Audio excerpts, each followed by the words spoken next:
రాజ్యాంగ ఉల్లంఘన. రాజ్యాంగంలో 2003, 2004 ఆర్టికల్స్ ఏం చెప్తాయి? ఏ ఒక్క రూపాయి కానీ రాష్ట్ర ఖజానాల నుంచి బయటకు తీసుకోవాలంటే అసెంబ్లీ. ఇప్పుడు అసెంబ్లీకి అంత ప్రాముఖ్యత ఎందుకు? పార్లమెంటుకు అంత ప్రాముఖ్యత ఎందుకు?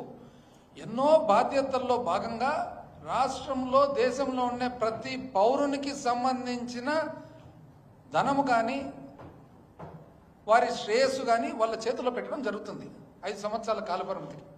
ఈరోజు 203 ఆర్టికల్ ప్రకారము ఏదైనా కానీ ఒక డిపార్ట్మెంట్కు డబ్బులు రావాలనంటే అసెంబ్లీలో ఎమ్మెల్యేలు ఒకవేళ వాళ్ళు ఓట్ చేస్తేనే సమ్మతం తెలిపితేనే ఇచ్చేదానికి ఉంటుంది. 204 ఆర్టికల్లో అప్రోప్రియేషన్ బడ్జెట్ సెషన్ అయిపోయిన తర్వాత చివరకు మొత్తము ఈ సంవత్సరానికి ఈ డబ్బులు పరిపాలన చేసేదానికి అవసరం అంటే రాష్ట్ర శాసనసభ ఆమోదం తెలిపిన తర్వాతనే డ్రా చేయడానికి అవకాశం ఉంటుంది. అంతవరకు ఒక్క రూపాయి కూడా డ్రా చేయడానికి అవకాశం ఉంటుంది. ఓన్లీ గవర్నర్ గారికి ప్రత్యేకమైన కోర్టుకు సంబంధించినవి తప్ప మిగతా ఎక్కడ కూడా ఒక రూపాయి తీసుకునే దానికి అవకాశం ఉండదు. అదేవిధంగా 293/1 రాజ్యాంగంలో అంటే ఒకవేళ రాష్ట్రము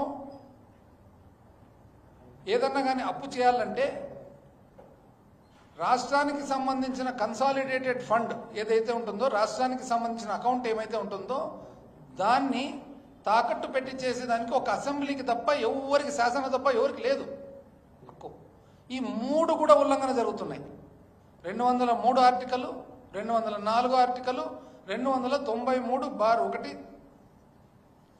ఇంతకుముందు మద్యం మీద ఏదైతే ఆదాయం వచ్చిందో గత ప్రభుత్వంలో మా పరిపాలనలో మద్యం మీద ఒక ప్రత్యేకమైన ఆదాయం తయారు చేసినాం. ఎట్లా తయారు చేసినాము? ఏదైతే మద్యం అమ్ముతూ ఉన్నారో ఆ మద్యము రీటైల్ షాపులో కొద్దిగా ఎక్కువ అమ్ముతున్నారు. అంటే ఒకవేళ ఒక మద్యం సీసా, బీర్ సీసా ఒకవేళ 200 రూపాయలు అయితే రీటైల్ షాపులు సిండికేట్ అయ్యి ఒక 10 రూపాయలు, 20 రూపాయలు ఎక్కువ అమ్ముతున్నారు. ఎప్పుడైతే రాష్ట్ర ప్రభుత్వమే రీటైల్ బిజినెస్ చేసిందో ఆ 10 రూపాయలు, 20 రూపాయలు ఏదైతే ఉందో, ఏదైతే ప్రైవేట్ వ్యక్తుల చేతికి పోతున్నిందో, ఏదైతే అంగళ్ళు పెట్టుకున్నారో వాళ్ళ చేతికి పోయిందో ఆ డబ్బును ARET additional retail excise tax అని చెప్పి పెట్టి ఆ డబ్బులు మాత్రమే, అంటే ఆ 10 రూపాయలు కానీ 20 రూపాయలు ఏదైతే ప్రైవేట్ వ్యక్తుల చేతికి పోతున్నిందో ఆ డబ్బులు మాత్రం ఒక పన్ను రూపం తయారు చేసి ఆ పన్ను రూపంలో వచ్చే ఆదాయం ఏదైతే ఉందో తద్వారా ఆంధ్రప్రదేశ్ స్టేట్ బోరేజెస్ కార్పొరేషన్ వాళ్ళు అప్పు చేసి చట్టసభలో చట్టము చేసి ఈ డబ్బులు ఏదైతే అప్పు చేయడం జరుగుతుందో ఈ ఎక్స్ట్రాగా వస్తున్న ఎక్స్ట్రా పన్ను ద్వారా దిద్దడం జరుగుతుంది. అదేవిధంగా ఈ ఎక్స్ట్రా డబ్బులు ఏదైతే వస్తున్నాయో అవి కేవలము 3 ప్రజలకు, పేదవాళ్లకు ఉపయోగపడే స్కీములకు జరుగుతుంది. ఏదైతే ఆసరా ఉందో మహిళలందరూ కూడా, పొదుపు మహిళలకు అప్పు ఏదైతే మాఫీ చేయడం జరిగిందో వాటికి, ఏదైతే చేయూత ఉందో మహిళలందరికీ కూడా ఆదాయ వనరులు పెంచేదానికి ఒకటి, ఏదైతే వ్యవసాయదారులు రైతు భరోసా కింద సహాయం అందించిందో ఆ 3 స్కీములకు మాత్రమే ఇచ్చేదానికి చట్టము చేసి చేయడం జరిగింది. మరి అంటే ఎక్స్ట్రా పన్ను తయారు చేసి తద్వారా చట్టము చేసి చట్టము ద్వారా చేసినది తప్పైనప్పుడు మీరు చేసినది ఏమంటారండి? ఎంత అన్యాయంగా ఇది! అంటే రోజు ప్రెస్లో వస్తుంది, చివరకు ఇది సబ్జుడిస్ కోర్టులో ఉంది. ఈరోజు కోర్టుకు పోయి కోర్టులో ఈరోజు ఇది రాజ్యాంగ ఉల్లంఘన అంటే కోర్టు ఏమనింది? వివిధ డిపార్ట్మెంట్లను మీరు మీ వాదన సబ్మిట్ చేయండి అని చెప్పినారు. మామూలుగా అయితే ఎవరు కూడా కోర్టులో ఉన్న అంశాన్ని ఎవరు కూడా దాన్ని కోర్టులో తేలే వరకు, న్యాయస్థానంలో, గౌరవ న్యాయస్థానంలో తేలే వరకు ఎవరు కూడా ఒక నిర్ణయం తీసుకోరు. అట్లాంటిది మళ్ళీ ఈరోజు పోతున్నారు 5,500 కోట్లకు. పోనీ మీరు 5,500 కోట్లకు పోతున్నారు కదా, ఏ వడ్డీకి పోతున్నారు మీరు? August 2018 AP CRDA capital regional development authority అంటే అమరావతి బాండ్స్ అని చెప్పి 2,000 కోట్లు మీరు అప్పు చేయడం జరిగింది. ఇదే బాండ్స్ ఎన్సిడీస్ అంటారు, నాన్ కన్వర్టబుల్ డిబెంచర్స్ అని. ఎన్సిడీను మామూలు సామాన్య మానవునికి అర్థమయ్యే భాష బాండ్లకు 2,000 కోట్లు మీరు అప్పు చేయడం జరిగింది. 2,000 కోట్ల అప్పుకు వాను మీరు వడ్డీ ఎంత అంటే అప్పుడు 10.32% వడ్డీ, 10.32% వడ్డీకి 2,000 కోట్లు అప్పు చేయడం జరిగింది.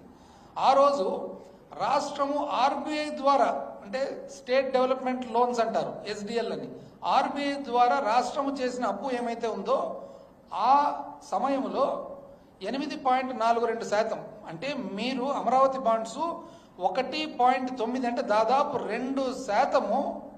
2% మీరు రాష్ట్రం చేసే అప్పు కంటే కూడా ఎక్కువ వడ్డీకి తీసుకోవడం జరిగింది. ఆ రోజు మీరు సెక్యూరిటీ ఇవ్వడం ఇచ్చిందా, మీరు అమరావతి భూమిని తాకట్టు పెట్టడం జరిగింది. ఇదే మా పీరియడ్లో 2019-24లో ఏపీఎస్బిసిఎల్ ఆంధ్రప్రదేశ్ స్టేట్ బ్రూవరేజెస్ కార్పొరేషన్ ఏదైతే మద్యం అమ్మే కార్పొరేషన్ ఉందో ఆ కార్పొరేషన్ మేము అప్పు చేయడం జరిగింది. ఎట్లా చేయడం జరిగిందండి?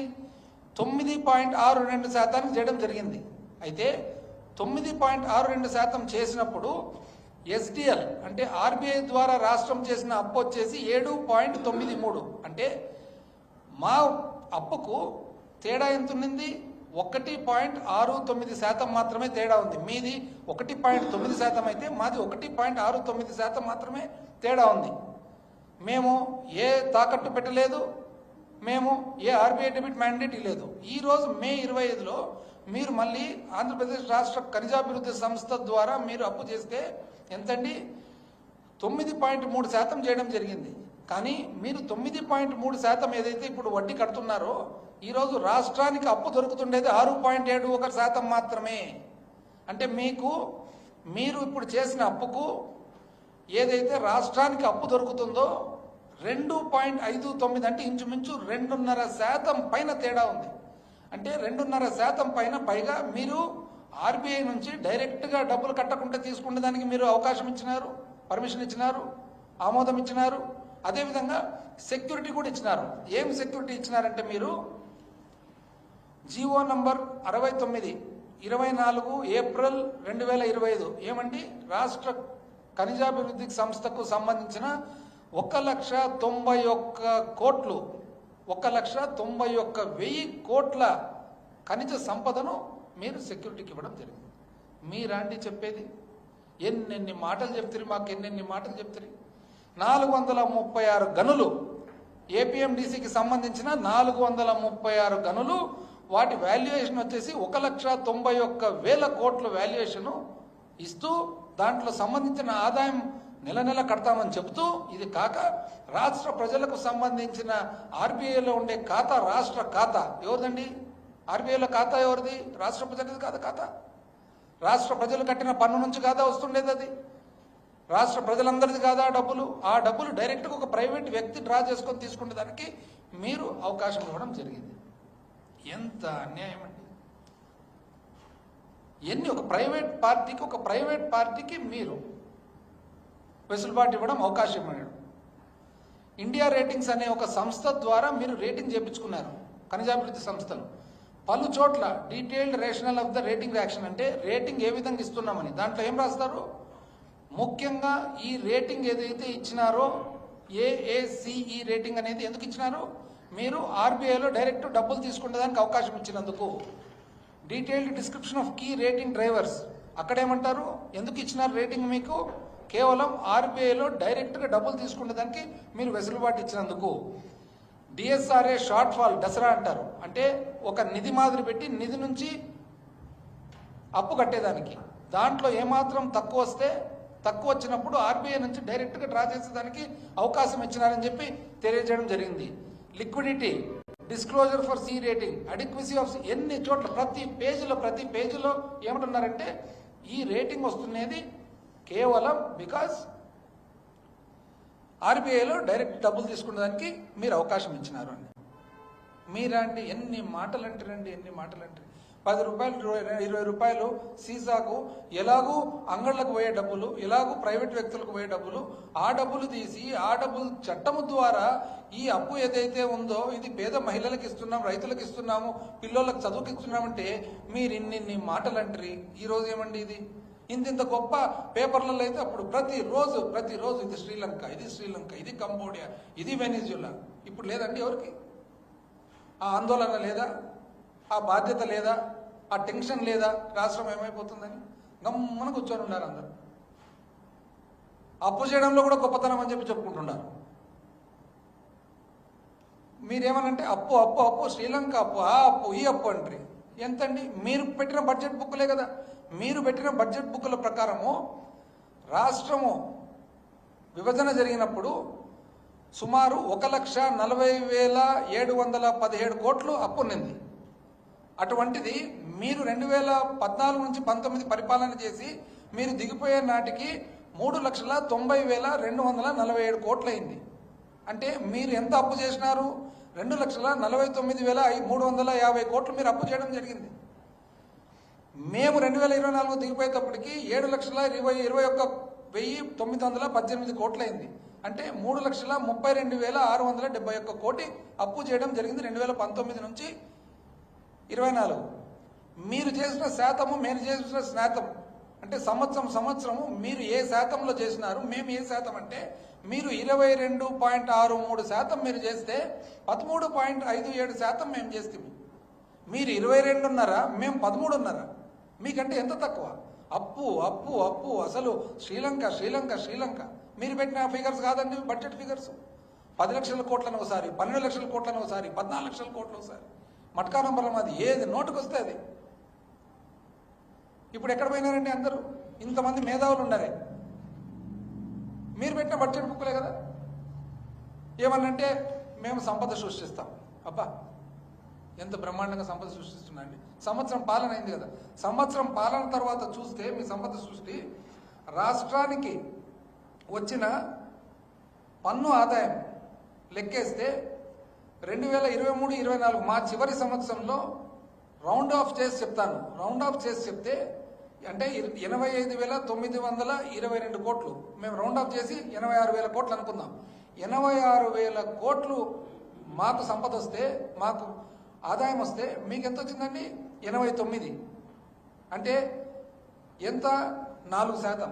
అంటే మీరు పెరిగినది 4%.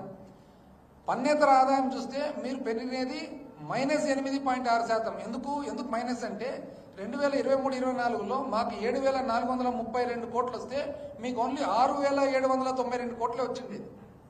టోటల్ పన్ను ఆదాయం అంతా లెక్కేసుకుంటే మాకు 93,354 కోట్లు వస్తే మీకు 96,227 కోట్లు. అంటే ఒక సంవత్సరం మీద, మా చివరి సంవత్సరం మీద మీ చివరి సంవత్సరం కేవలం 3% పెరిగింది. కేవలం 3%. అప్పు ఎంత పెరిగిందండి? మా చివరి సంవత్సరం 62,720 కోట్లు అప్పు చేస్తే మీరు 81,597 కోట్లు చేసినారంటే 30% అప్పు పెంచినారు. మూలధన వ్యయం, క్యాపిటల్ ఎక్స్పెండిచర్ లేదు, మూలధన వ్యయం లేదని మీరు అన్నారు కదా. మీది లెక్కేస్తే మా చివరి సంవత్సరంలో 23,330 కోట్లు అయితే మీ ఫస్ట్ సంవత్సరంలో 19,170. అంటే మీరు -17 అంటే -18% మైనస్లో ఉంటారు కదండి. అంటే మీరు రాష్ట్ర ఆదాయం వచ్చేసి 3% పెంచినారు మా చివరి సంవత్సరం మీద మీ చివరి సంవత్సరం. అదేవిధంగా అప్పు చూస్తే 30% పెంచినారు, మూలధన వ్యయం చూస్తే -18% పెంచినారు. ఇదే చూద్దామండి. మా చివరి సంవత్సరం అంతకు ముందు సంవత్సరం మీద లెక్కేస్తే 2022-23 పన్ను ఆదాయం వచ్చేసి 77,800 కోట్లు. అదేవిధంగా 23-24 లెక్కేస్తే 86,000 కోట్లు అందాజు. అంటే 10% మేము పెంచినాము. పన్నేతర ఆదాయము 5,400 కోట్లు 2022-23 అయితే 2023-24 వచ్చేసి 7,430 కోట్లు. అంటే 37% పెరిగింది మాకు. టోటల్ పూర్తిగా రాష్ట్రానికి వచ్చిన ఆదాయము 2022-23లో 83,200 కోట్లు అయితే 2023-24లో 93,354 కోట్లు. అంటే ఎంతండి? 12%. మీరు ఎంత పెంచినారు? మీరు 3% పెంచినారు, మేము 12% పెంచినాం. మా చివరి సంవత్సరం 12%, అంత ముందు సంవత్సరం మీద పెరిగితే మీరు పోయిన సంవత్సరం 3% పెంచినారు. మా అప్పు ఎంతండి? 52,528 కోట్లు. ఎప్పుడు? 2022-23 అయితే 23-24 వచ్చేటప్పటికి 62,720 కోట్లు, అంటే 19% పెరిగింది. మాది 19% అప్పు పెరిగితే మీరు 30% అప్పు పెంచినారు. మాది ఆదాయం 12% పెరిగితే మీరు 3% పెంచినారు. మూలధన వ్యయమేమో 18% మైనస్ వచ్చింది. కానీ మీరు చెప్తారు ఇప్పటికి కూడా మీరు సంపద సృష్టిస్తారు అని. మీరు ఏం చెప్పాలంటే ఎక్కడ మేధావులంతా? ఏదన్నా ఫిగర్ ఏదైనా తప్పుంటే చెప్పండి. మేధావులందరూ కూడా రాష్ట్రంలో ఇంతమంది శ్రీలంక వెనిజులా కంప్యూటర్ అని చెప్పిన వాళ్ళందరూ ఇవన్నీ మీ బడ్జెట్ బుక్లో నుంచే కదా మేమేమైనా సృష్టిస్తున్నామో తిన్నాను. చివరకు ఎక్కడ పోయినాయి డబ్బులు అని అసలు ఆశ్చర్యం ఉంది మాకు. ఇప్పుడు మాకు 2023-24లో బడ్జెట్ ఎంత ఉంది? 2,35,720 కోట్లు. అందులో జీతాలు, పెన్షన్లు, అప్పు తీసేస్తే 1,09,000 కోట్లు. మా దగ్గర 1,09,000 కోట్లు. మీ బడ్జెట్ ఎంత? 2,45,000 కోట్లు. మీ ఖర్చులు తీసేస్తే 1,07,000 కోట్లు. అంటే ఇంచుమించు మాకు 1,09,000 కోట్ల గ్యాప్ ఉంది, మీకు 1,07,000 కోట్ల గ్యాప్ ఉంది. ఎక్కడ పోయినాయని ఫస్ట్ 1 సంవత్సరం ఒక పెన్షన్ పెంచడం తప్ప మీరు ఏమన్నా ఎక్కడ పెట్టారు డబ్బులు? అసలు ప్రజలందరూ చెప్పాలి. మేమన్నా కనీసము క్యాలెండర్ పెట్టి మరీ ఇస్తుంది. క్యాలెండర్ పెట్టి ఏప్రిల్లో జగనన్న వసతి దీవెన, వైఎస్ఆర్ వడ్డీ లేని రుణాలు, మరి మేలో జగనన్న విద్యా దీవెన, వైఎస్ఆర్ ఉచిత పంటల బీమా, వైఎస్ఆర్ రైతు భరోసా, వైఎస్ఆర్ మత్స్యకార భరోసా, మరి వైఎస్ఆర్ డీజిల్ సబ్సిడీ మత్స్యకార భరోసాలో భాగము, జూన్లో జగనన్న అమ్మఒడి, జూలైలో జగనన్న విద్యా కానుక, వైఎస్ఆర్ వాహన మిత్ర, వైఎస్ఆర్ కాపునేస్తం, జగనన్న తోడు, మిగిలిపోయిన లబ్ధిదార పథకాల అమలు, ఆగస్టులో జగనన్న విద్యా దీవెన, వైఎస్ఆర్ నేతన్న నేస్తం, సెప్టెంబర్లో వైఎస్ఆర్ చేయూత, అక్టోబర్లో వైఎస్ఆర్ రైతు భరోసా 2వ విడత, నవంబర్లో జగనన్న విద్యా దీవెన, వైఎస్ఆర్ 0 వడ్డీ రుణాలు, పంట రుణాలు, డిసెంబర్లో వైఎస్ఆర్ ఈబీసీ నేస్తం, వైఎస్ఆర్ లా నేస్తం, మిగిలిపోయిన లబ్ధిదారుల పథకాలు, జనవరిలో వైఎస్ఆర్ రైతు భరోసా, వైఎస్ఆర్ ఆసరా, జగనన్న తోడు. వైఎస్ఆర్ ఆసరా ఎంతంటే ఒక్కొక్కసారి వైఎస్ఆర్ ఆసరా చేస్తే 6,500 కోట్లు, అమ్మఒడి చేస్తే 6,500 కోట్లు. ఎంతమంది? లక్షల మందికి బెనిఫిషరీస్. మరి ఫిబ్రవరిలో వైఎస్ఆర్ పెన్షన్ కానుక, ఫిబ్రవరిలో జగనన్న విద్యా దీవెన, జగనన్న చేదోడు, మరి మార్చిలో ఎంఎస్ఎంఈ ప్రోత్సాహం. ఎక్కడ అసలు ఒక్క పెన్షన్లకు పెంచినే తప్ప ఫస్ట్ 1 ఇయర్ ఏం చేసినారు డబ్బులు అని ఏమనంటే బాగలేదంట. ఎందుకు బాగలేదు? ఇప్పుడు ఈ లెక్కల ప్రకారం చూస్తే మాకంటే మీకే బాగా ఆదాయం ఉంది, వెసులుబాటు ఉంది. ఆదాయం కాదు, వెసులుబాటు. ఎక్కడ పోయింది? ఏమైంది ఇబ్బంది? ఎందుకంటే మీరు ఇవన్నీ ఏం చేయలేదు కదా. ఇవన్నీ ఏం చేయలేనప్పుడు మళ్ళీ ఎక్కడ పోయినట్ల డబ్బులన్నీ? ఆదాయం మీకంటే మేము ఎక్కువ బాగా చేసినాం, కానీ మీకు వెసులుబాటు ఉంది కదా ఇవన్నీ చేయనందుకు. మీరు ఎన్నెన్ని చెప్పడము. యువగలం, సూపర్ 6 ఎంత? ప్రతి నిరుద్యోగికి 3,000 రూపాయలు వచ్చిందండి ఎవరికన్నా రాష్ట్రంలో? ఒకరికన్నా?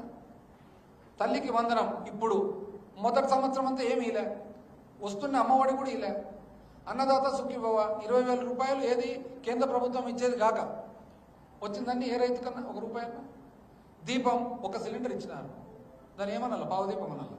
ఆడబిడ్డ అనేది మహిళలు అయితే పాపం ఎంత ఆశలు పెట్టుకున్నారు మీ మీద. ఇంటింటికి పోయి అమ్మ నీకు 15,000 నెలకు, నీకు 15,000 అందరు లెక్కేసుకున్నారు. సంవత్సరానికి 18,000 వస్తుందని వచ్చిందండి. ఇప్పుడు ఏమంటున్నారు? పీ అంట. అంటే మాకైతే ఈ పీపీపీ అర్థమే కావడం లేదు. అంటే ఒక వ్యక్తి పోయి ఇంకో వ్యక్తిని చూసుకుంటారంట ఊళ్ళో. ఒక వ్యక్తి పోయి ఇంకో వ్యక్తికి ఎందుకు డబ్బులు ఇస్తారంటే నాకు అర్థం కాలే. అంటే ఏమన్నా బై ఛాన్స్ రేపు పొద్దున భర్తను భార్యను చూసుకుంటే దానికి చెప్పి మీరు ఇట్లా అట్లయితే సెట్ అవుతుంది. ఇప్పుడు సగం మంది ఆడవాళ్ళు ఉంటారు, సగం మంది మగవాళ్ళు ఉంటారు. ఎవరు భర్తను భార్యను మీరు నెలకు 15,000 ఇమ్మని చెప్తే సెట్ అవుతుంది. అది తప్ప వేరే మాకు మార్గమే కనపడడం లేదు. ఎట్లా సెట్ అవుతుంది? ఎందుకు ఒకరు పోయి ఒకరు డబ్బులు ఇస్తారు? ఉచిత బస్సు పాపం బస్సులో తిరగాలి. ఇప్పుడే నేను వస్తుంటే మా డ్రైవర్ చెప్తున్నాడు ఈ తమాషా చూడండి ఇక్కడ అని. ఏమి తమాషా అంటే ఇప్పుడు ఈ బ్రిడ్జ్ ఉంది కదా, ఈ పక్క విజయవాడ ఉంది, ఈ పక్క గుంటూరు ఉంది. అంటే ఇప్పుడు బస్సు ఆడ దిగాలి, ఆడోళ్ళు పాపం ఆడ బస్సు దిగి బ్రిడ్జ్ మళ్ళీ నడుచుకుంటూ వచ్చి మళ్ళీ నుంచి పోవాలి. నేను అనుకుంటే భలే మంచి ఆలోచన వచ్చి కరెక్టే కదా. జిల్లా అంట ఇప్పుడు అంతే. అందరు ఆడవాళ్ళు ఏమనుకున్నారు? సింహాచలం ఎక్కాలంటే ఇక్కడ నుంచి బస్సు ఎక్కిపోవచ్చులే, తిరుపతికి పోవాలంటే ఇక్కడ నుంచి బస్సు ఎక్కిపోవచ్చులే అని అనుకున్నారు. ఇప్పుడు అట్లా కాదంట. ఇప్పుడు కృష్ణానది బ్రిడ్జ్ ఉంటే బ్రిడ్జ్ అవతల వరకే బస్సు, బ్రిడ్జ్ యువతలు మళ్ళా గుంటూరు బస్సు. ఏమో ఇది కాక మళ్ళీ కొత్తగా ఏమంటారంటే ఏమని మీరు ఎటువంటి అసలు మీరు బాగా కనుక్కున్నారు. ప్రజలు ఎట్లా పాప అమాయక ప్రజలు పేదరికంలో ఉండేవాళ్ళు. పెడతా అంటే ఆశ, కొడతా అంటే భయం. పెడతా అంటే ఆశ, కొడతా అంటే భయం. ఏమన్నా కూడా అంత కేసులు అంటారు. అసలు ఎట్లా చెప్పినారు? అసలు షూరిటీ కూడా ఎట్లా ఇచ్చినారు? 4 కనండి, 5 మందిని కనండి, 10 మందిని కనండి, చూసుకునే బాధ్యత నాది. 4 ఏంది, 5 ఏంది, 10 ఏంది, చూసుకునే బాధ్యత ఏంది, ఈ పీపీపీ ఏంది మాకు నిజంగా ఇది చూసి అసలు అందరు ఏమైనా షూరిటీ, నాది గ్యారంటీ. ఒకరు షూరిటీ, ఒకరు గ్యారంటీ, ఒకరు కౌంటర్ గ్యారంటీ, ఒకరు వారంటీ లేడు, కౌంటర్ గ్యారంటీ లేడు, గ్యారంటీ లేడు, షూరిటీ లేదు. ప్రజలు మాత్రం దిక్కులు చూసుకుంటున్నారు పాపం. అసలు ఇంకో ఆశ్చర్యం ఏమంటే నేను ఎక్కడ చూడలే, పెన్షన్ మీరు పల్లెటూళ్ళలో ఎక్కడన్నా చూడండి, వృద్ధాప్య పెన్షన్ ఉంటుంది కదా, పెన్షన్ ఇచ్చేటప్పుడు తెలుగుదేశం కార్యకర్తలు పోతారు. అంటే మీకు ఏం సంబంధం? పెన్షన్ ఎవరు ఇస్తున్నారు? రాష్ట్ర ప్రభుత్వం ఇస్తుంది. మీరేంది పోయి ఇంటింటికి పోయి రోజు పొద్దున్న ఇంటింటికి పోయి వాళ్ళు లేనిది సెక్రటేరియట్ వాళ్ళు పోయి పెన్షన్ ఇవ్వకూడదంట. కార్యకర్తలు ఏంది పెన్షన్ ఇవ్వడం ఏంది, వాళ్ళు ఉంటేనే ఇవ్వడం ఏంది? ఇంటింటికి ఎవరన్నా చూస్తే కానీ అసలు సొంత డబ్బులు ఇచ్చేతోళ్ళు కూడా అంత ఖచ్చితంగా పోరు. ఇప్పుడు ఇంతకుముందు కూడా ఇచ్చినారు. ఎవరు ఇచ్చినారు? ఎవరు? వాలంటీర్లు, ప్రభుత్వానికి సంబంధించిన ఉద్యోగులు. వాళ్ళు పోతారు, వాళ్ళు ఇచ్చి వస్తారు. ఇదేంటంటే తెలుగుదేశం అసలు వాళ్ళు రాంది పెన్షన్ బయటికి సొంత డబ్బులు ఇచ్చేతోళ్ళకు కూడా అంత ఫీలింగ్ ఉండదు. ఇది ఎక్కడ చూడలే. ఖచ్చితంగా ప్రతి నెల పెన్షన్ వాళ్ళే పోవాలంటే తెలుగుదేశం కార్యకర్తలే పోవాలంటే మీకేం సంబంధం? అంటే ఇది మీ డబ్బులా? కాదు, ఇది ప్రజల డబ్బులు, ఇది గవర్నమెంట్ డబ్బులు. మీకు పెన్షన్ ఇచ్చేదానికి ఏం సంబంధం అని ఇంకొకరు పెద్ద మనిషి చూస్తే అసలు వైసీపీ వాళ్ళు వస్తే వాళ్ళకి అసలు పనులే పలకకూడదు అంటాడు. ఇదేందండి ఇది? మీరు మాజీ ఆర్థిక శాఖ మంత్రివర్యులు రామకృష్ణ గారు, మీరానండి, మీ నోటితో ఈ మాట రావాల్సినది. మీ వయసుకు, మీ స్థాయికి ఎవరో తెలిసి తెలియని వాళ్ళు మాట్లాడుతున్నారు. అట్లాంటి మాట్లాడితే అర్థం ఉంది, కానీ మీరా మాట్లాడేదంతా. మళ్ళీ ఇది కాక కొత్తగా ఏమి నిన్న ఇదేది సుపరిపాలనలో తొలి అడుగు, అందులో ఏమి ఇది మళ్ళీ బుక్ అంతా సపరేట్గా పెట్టాల్సి వస్తుంది. ముఖ్యమైనది ఒకటి పోలవరంలో ఏం చేసినారంట? పోలవరంను ఇప్పుడు కడుతున్నారంట. అవునా? పోలవరం కడుతున్నారు. పోలవరానికి సంబంధించి అక్టోబర్ 9, 2024 అసలు పోలవరానికి 12,000 చిల్లర కోట్లు డబ్బులు ఎక్కడి నుంచి వచ్చినాయనేది నేను ఇప్పుడు చెప్తా. అసలు అక్టోబరు 9, 2024 2,348 కోట్లు కేంద్రం ఇచ్చిందనమాట. ఇది ఎందుకు ఇచ్చింది? ఇది కేవలం మేము పోయి తెచ్చినందుకు. మేము పోయి ఎన్నికల ముందర అంతా రెడీ చేసి పెట్టి క్యాబినెట్ దగ్గర ఉంది. ఎన్నికలు అయిన తర్వాత అప్రూవల్ అయింది. తెచ్చినది మొత్తం మేమే. నేను మొత్తం డేట్లతో పాటు చెప్తాను. ఇప్పుడు 2,348 కోట్లు వచ్చింది. 2,348 కోట్లు వస్తే వీళ్ళు ఏం చేసినారు? అక్టోబర్ 9 వస్తే జనవరి 12, 2025 వరకు ఆ డబ్బులు ఒక ప్రత్యేకమైన అకౌంట్లో పెట్టమన్నారు. కేంద్రం ఏమనిందంటే మీరు వాడుకోకూడదు, ఇది కేవలం పోలవరంకే, ఇది మీరు ఒక ప్రత్యేకమైన సింగిల్ నోడల్ ఏజెన్సీ అంటారు దాన్ని, SNA అంటారు. అంటే ఒక ప్రత్యేకమైన అకౌంట్ ఓన్లీ ఆ పనికి మాత్రమే దాంట్లో పెట్టాలంటే వీళ్ళు ఏం చేసినారు? పెట్టకుండా వాడుకుంటే కేంద్ర జలవనరుల శాఖ జలశక్తి వాళ్ళు కోప్పడి చాలా కోపంగా ఉంటే అప్పుడు చివరకు ఎట్టకేలకు జనవరి 12, 2025 అంటే అక్టోబర్ నుంచి నవంబర్, డిసెంబర్, జనవరి ఇంచుమించు 3 నెలల తర్వాత అప్పుడు తీసుకొచ్చి అకౌంట్లో పెడతారు. అయిపోయింది. రెండో విడత ఎప్పుడు వచ్చింది? మార్చి 12 వచ్చింది. మార్చి 12, 2025లో రెండో విడత ఎంత? 2,705 కోట్లు. 2,705 కోట్లు వస్తే ఇంతవరకు కూడా అందులో 2,505 కోట్లు ఇంతవరకు వాడలే, SNAలో పెట్టలే, ఇతర ఖర్చులకు వాడుకున్నారు.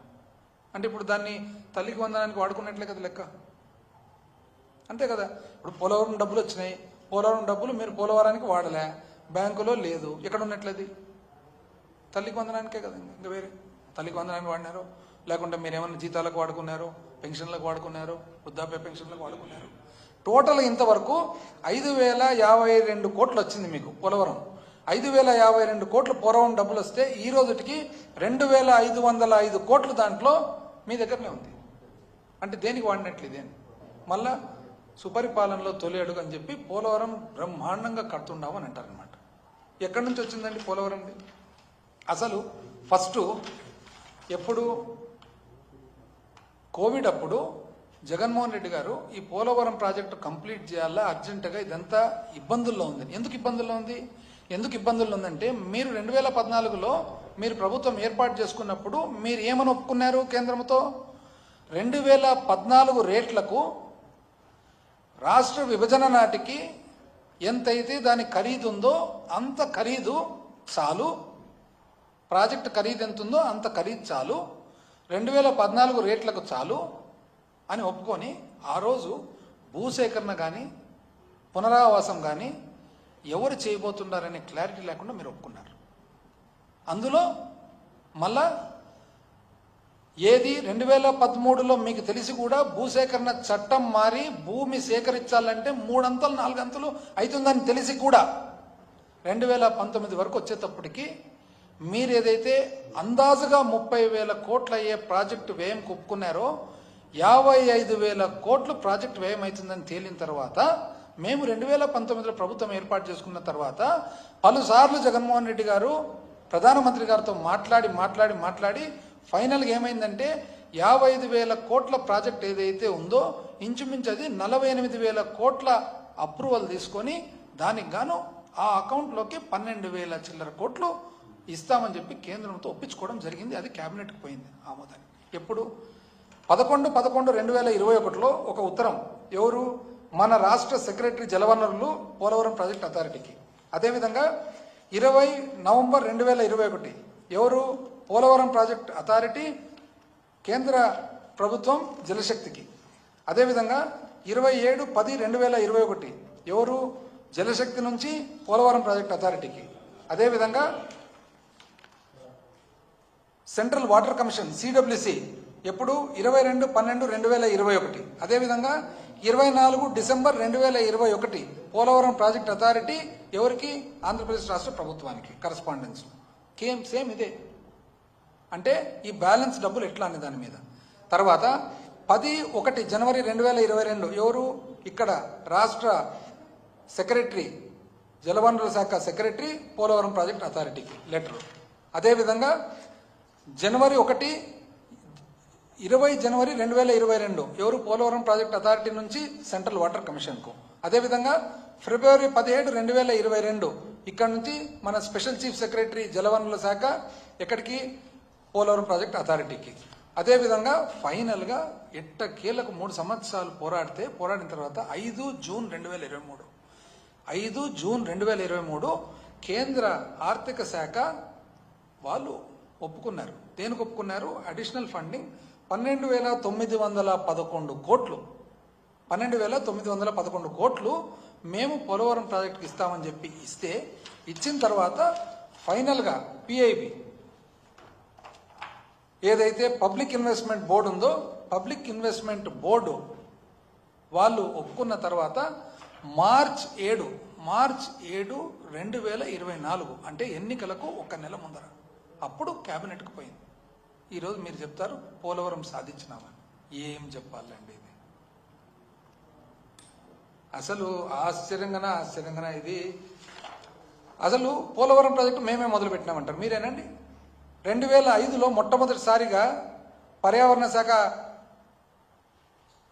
అప్లికేషన్ పెట్టలేదా? ఎవరండి అప్పుడు ముఖ్యమంత్రి? 2005లో కేంద్ర ప్రభుత్వానికి పోలవరం ప్రాజెక్టు కట్టాలని పర్యావరణ శాఖ అరణ్య శాఖ అప్రూవల్ కోసము అప్పుడు ఎవరండి ముఖ్యమంత్రి? రాష్ట్ర పొల్యూషన్ కంట్రోల్ బోర్డు కాలుష్య నివారణ సంస్థ ఏదైతే ఉందో 2005లో పబ్లిక్ హియరింగ్ పెట్టినారు. అప్పుడు ఎవరండి ముఖ్యమంత్రి? సైట్ క్లియరెన్స్ కోసము 16 సెప్టెంబర్ 2005 అప్పుడు ఎవరండి ముఖ్యమంత్రి? 2005 అక్టోబర్లో ఈస్ట్ గోదావరిలో, వెస్ట్ గోదావరిలో, ఖమ్మంలో, విశాఖపట్నంలో, కృష్ణా జిల్లాలో పబ్లిక్ హియరింగ్ పెట్టినారు. ఎవరండి ముఖ్యమంత్రి? 25 అక్టోబర్ 2005 కేంద్రము క్లియరెన్స్ ఇచ్చింది పర్యావరణ శాఖ. ఎవరండి ముఖ్యమంత్రి? అరణ్య శాఖ. ఎవరండి ముఖ్యమంత్రి? 12 డిసెంబర్ 2005 ఎవరండి ముఖ్యమంత్రి? చివరకు ఏదైతే వైల్డ్ లైఫ్ ఉందో, జంతువులు ఉన్నాయో 10/7/2006 ఎవరండి ముఖ్యమంత్రి? పోలవరం ప్రాజెక్టు మీరే కడుతున్నట్లు అందరూ చెప్పడమే, అందరూ మాట్లాడడమే. దాన్ని మీరేసిన చిక్కుముడి ఇప్పేదానికి మాకెంత శ్రమ పట్టిందో మాకు తిరిగిన వాళ్ళకి మాకు తెలుసు. చివరకు ఏంది అసలు చేసిండేది? ఈరోజు చూస్తే, బయట చూస్తే నాకు ఒక పెద్ద మనిషి రాజకీయాలు ఈరోజు ఉన్నాడు, పెద్ద మనిషి, ఆయన బాగా చెప్పినాడు, రాజకీయం అన్న తర్వాత రివెంజ్ అనేది ఉండకూడదు, రియలైజేషన్ ఉండాలా. ఎంత చక్కగా చెప్పినాడు, రివెంజ్ ఉండకూడదు, రియలైజేషన్ ఉండాలా. ఉన్నారు స్టేట్స్మెన్ ఉన్నారు. ఎట్లుండాలా స్టేట్స్మెన్ అంటే ఒక స్థాయి దాటిన తర్వాత ఇంకా లీడర్ కాదు, స్టేట్స్మెన్ కావాలా. ఒక ఆయన పెద్ద ఆయన ఉన్నాడు, భైరోన్ సింగ్ షెకావత్ అని, ఆయన రాజస్థాన్ ముఖ్యమంత్రిగా ఉన్నాడు, ఆ తర్వాత వైస్ ప్రెసిడెంట్ అయినాడు భారతదేశానికి. ఆయన రాజస్థాన్ ముఖ్యమంత్రిగా ఉన్నప్పుడు బీజేపీకి, జనతా పార్టీకి, లాలూ ప్రసాద్ యాదవ్కు బీజేపీకి పోటాపోటీ రథయాత్రలో అరెస్ట్ చేసిన కాలం నేను చెప్పేది. ఆ రోజు కూడా లాలూ ప్రసాద్ యాదవ్ గారి కొడుకు జైపూర్లో సివిల్ సర్వీసెస్ కోసము ఐఏఎస్ కోచింగ్ పోతే ఆయనకు గార్డియన్ ఎవరు? రాజస్థాన్ ముఖ్యమంత్రి భైరోన్ సింగ్ షెకావత్. అటుపక్క జనతా పార్టీ లాలూ ప్రసాద్ యాదవ్ గారు పోటాపోటీ బీజేపీతో ఉంటే తన కొడుకు జైపూర్లో సివిల్ సర్వీసెస్కు ప్రిపేర్ అవుతుంటే అక్కడ ఏ అవసరం వచ్చినా కాలేజీలో లోకల్ గార్డియన్ ఎవరంటే చీఫ్ మినిస్టర్ భైరోన్ సింగ్ షెకావత్. విలేకరుల నుండి భైరోన్ సింగ్ షెకావత్ గారిని, అదేందండి మీరు బీజేపీలో ఉన్నారు, ఆయన జనతా పార్టీలో ఉన్నాడు, మీరు అంత ప్రత్యర్థులు కదా, ఆయన కొడుకు మీరేంది గార్డియన్ అంటే అది పర్సనల్, ఇది రాజకీయం, దానికి ఏం సంబంధం? అది స్టేట్స్మెన్షిప్. ఇట్లానా అండి? రోజంతా ఈరోజు కేసు, రేపు కేసు, ఈరోజు కేసు, ఎక్కడికి పోతున్నాం? 2003 ఉల్లంఘన, 203 ఆర్టికల్ ఉల్లంఘన, 204 ఆర్టికల్ ఉల్లంఘన, 291/1 ఉల్లంఘన. ప్రెస్లో ఒకటే చెప్తున్నారు, ఈ బాండ్లు తప్పు, బాండ్లు తప్పు, బాండ్లు తప్పు అని. చివరి కోర్టులో ఉంది, సబ్జుడిస్ మ్యాటర్ అది. ఎప్పుడు? 7 మే 7వ తారీఖే కోర్టులో మీ వాదన వినిపించండి అన్నారు. కోర్టులో ఉండగా మళ్ళీ ఈరోజు బాండ్లకు పోతున్నారు. పోనీ మీరు వచ్చి ఎక్స్ప్లెనేషన్ ఇస్తారా? ఏం జరిగింది, ఏమని చెప్తారంటే ఒక్కరు మాట్లాడరు. ఆర్థిక శాఖ మంత్రి మాట్లాడరు, ముఖ్యమంత్రి మాట్లాడరు, ఉప ముఖ్యమంత్రి అయితే అసలు నేను నేను పార్టీ పెట్టినదే ప్రశ్నించేదానికి అంటాడు ఆయన. మళ్ళీ ఇది ప్రశ్న ఏమనాలి? దీన్ని ఇన్ని ఉల్లంఘనలు జరుగుతుంటే ప్రశ్న లేదా? మీరు బాధ్యత గల పరిస్థితులు కూర్చున్నారు కదండి, ఎట్లండి ఉప ముఖ్యమంత్రి గారు? ఒక్కటన్నా చెప్పండి, ఎస్సా నోనా, మీరు అవునా కాదా, ఇది తప్పా కాదా, కరెక్ట్ అంటే ఏ విధంగా కాదు కరెక్ట్. దయచేసి మీరు ఈ సిస్టమ్ వద్దండి, ఈ సిస్టమ్ వద్దు, ఈ బాండ్స్ గీండ్స్ వద్దు. మీరు ఏదో చెప్పినారు, మీరు చాలా అనుభవంతోనే కదా ఇవన్నీ చేయగలుగుతానే కదా చెప్పినది.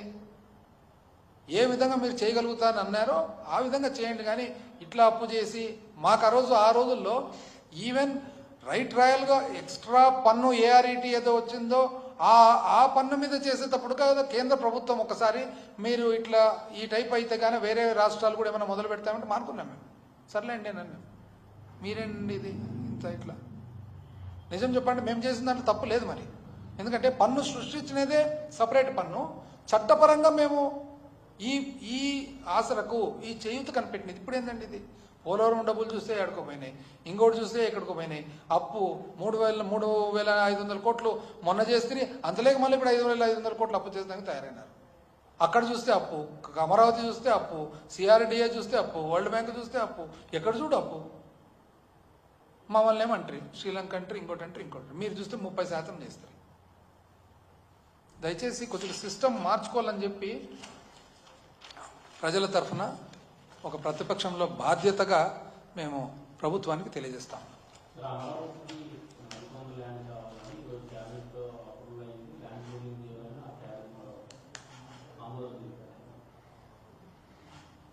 అంటే దాని మీద మా అభిప్రాయమేనా? ఇప్పుడు ఒక్కటండి, ఉండేది ఉన్నట్లు మాట్లాడుకోవాలా. దీంట్లో ఎవరు భావాలు దెబ్బకుండా చెప్పాలంటే శివరామకృష్ణన్ గారు ఏమన్నారు? ఇప్పుడు రాష్ట్రము ఏర్పాటైనప్పుడు, విభజన జరిగినప్పుడు as an act of parliament, అంటే పార్లమెంటు ఒక చట్ట ప్రకారంగా ఆంధ్రప్రదేశ్ పునర్వ్యవస్థీకరణ చట్టంలో ఒక భాగంగా ఒక కమిటీని వేసినారు, శివరామకృష్ణన్ కమిటీ అని. శివరామకృష్ణన్ ఎవరు? ఆయన ఆ రోజుటికి 2014-15కు భారతదేశంలో ఉన్న ఈ పట్టణాభివృద్ధికి సంబంధించిన నిపుణులలో ఆయన ఒకరు, దేశంలోనే ఒకరు. ఆయన సీనియర్ మోస్ట్ ఐఏఎస్ ఆఫీసర్. ఆయన ఎంత కమిటెడ్గా పనిచేసినాడంటే అప్పట్లో 13 జిల్లాలు ఉంటే 13 జిల్లాలు కూడా ఆయన టీంతో పాటు తిరిగినాడు. ఆయన టీం ఎవరు ఉండేది? రతిన్ రాయ్ అని, ఇంకోరని, వీళ్ళందరూ కూడా వివిధ పట్టణాభివృద్ధికి, ఆర్కిటెక్చర్కు, ఇంజనీరింగ్కు సంబంధించిన దాంట్లో దేశవ్యాప్తంగా చూసుకుంటూ కూడా నిపుణులు ఒక కమిటీ వేస్తే ఆ కమిటీలో 13 జిల్లాల్లో ఆయన 9 జిల్లాల్లో ఆయన స్వయాన తిరిగినాడు. కమిటీ 13 జిల్లాలు తిరిగింది. ఆయన రిపోర్ట్ సబ్మిట్ చేసినాక 3 నెలలకు చనిపోయినాడు. ఎందుకు చనిపోయినాడు? క్యాన్సర్. అంటే క్యాన్సర్ ఉండి కూడా ఆయన తిరిగినాడు అనమాట. క్యాన్సర్తో ఆయన బాధపడుతూ ఆయన తిరిగినాడు. ఆయన ఏమన్నాడు? కొన్ని ఇబ్బందులు చెప్పినాడు అనమాట. అందులో భాగంగా ఆ రిపోర్ట్ చదివినట్లయితే, ఎందుకంటే ఏం మాట్లాడినా కూడా అందరి భావాలు మళ్ళా ఇదైతే, ఆ రిపోర్ట్ చదివినట్లయితే ఆయన ఏం చెప్పినాడు అనేది మనకు అర్థమవుతుంది. సరే, మీరు అది పక్కన పెట్టినారు. పక్కన పెట్టి మీరు 30,000 చిల్లర అద్భుతమైన వ్యవసాయానికి ఉపయోగపడే భూమిని మీరు సేకరించినారు. ఎంత కావాలండి? మీరే చెప్పినారు. ఫస్ట్ మీరు ప్రభుత్వం ఏర్పాటైనప్పుడు మీరు ఫస్ట్లో ఇచ్చిన రిపోర్ట్లోనే 1500 ఎకరాలు చాలు అన్నారు. మీరే ఇచ్చినారు 1500 ఎకరాలు చాలని. అంటే రాజధాని కట్టేదానికి 1500 ఎకరాలు. 1500 ఎకరాలకు గాను మీరు ఆల్రెడీ 35,000 ఎకరాలు తీసుకున్నారు కదా, మళ్ళా 40. అంటే ఇప్పుడు ఒక్కటి మా ప్రశ్న ఏమంటే, మీరు రాజధాని కట్టేదానికే, రియల్ ఎస్టేట్ వ్యాపారం చేసేదానికే? ఇప్పుడు ప్రజలు మీకు ఇచ్చిన బాధ్యత ఏమి, మ్యాండేట్ ఏమి?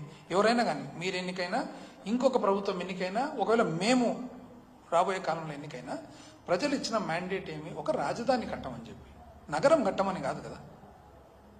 రాజధానికి ఎంత కావాలో మీకు? అందుకని మీరు క్లారిటీతో ఉండాలా. మీరు రాజధాని కట్టాలనుకున్నారా, నగరం కట్టాలనుకున్నారా? ప్రజలు మనకు మ్యాండేటు రాజధాని కట్టమని ఇస్తున్నారా, నగరం కట్టమని ఇస్తున్నారా? నగరం ఎప్పుడు కూడా మనం కట్టలేమండి. అది నగరం దానంతకదే వెలిసాలన్నమాట. ఈరోజు హైదరాబాద్ నగరం అంటే 450 సంవత్సరాల క్రితం వెలిసిన నగరం అది.